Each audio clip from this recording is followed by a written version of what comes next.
নমস্কার সকলকে। সবাই মিলে একবার একসাথে জয় বাংলা, জয় বাংলা, জয় বাংলা।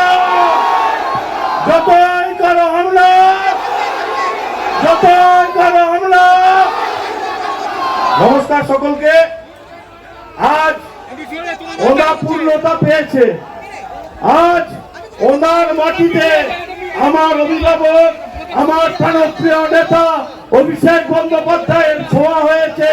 আমি আজ থেকে নিশ্চিত অমর সাকাকে হারাবো, হারাবো, হারাবো। অমর সাকাকে ওনা থেকে তাড়াবো, তাড়াবো, তাড়াবো। নমস্কার সকলকে। আমি বেশিক্ষণ বলবো না। আজ আমি এই ওনার মাটিতে দাঁড়িয়ে শপথ করছি, আমার সেনাপতির পাশে দাঁড়িয়ে, আগামী দিন আপনাদের বাড়ির ছেলে হিসাবে থাকবো। আগামী দিন পিছিয়ে পড়া ওনাকে আগিয়ে নিয়ে যাব।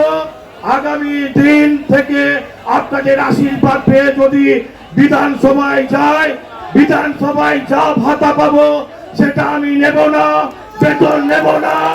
আমি আপনাদের জন্য তা ব্যয় করবো উন্নয়ন খাতে।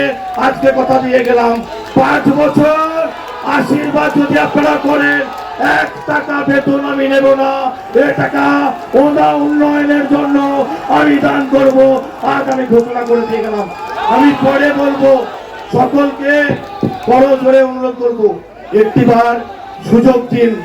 ভিক্ষা নয়, চাইছি দিন, একটিবার সুযোগ দিন। ঘরে ছেলে হিসাবে কাজ করতে দিন, ওনাকে এগিয়ে নিয়ে যেতে দিন, ওনাকে উন্নত করতে দিন। আগামী দিন ওনার জয় হবে। আগামী দিন ওনাই লড়বো, করবো এবং জিতবো। আমি দেরি করব না। আমি এরপর বক্তব্য রাখার জন্য আহ্বান করছি আমার নেতা, আমার প্রাণপ্রিয় নেতা সম্মানীয় অভিষেক বন্দ্যোপাধ্যায় মহাশয়কে। পিস নিউজ বাংলা, সত্যের পক্ষে, শান্তির পথে।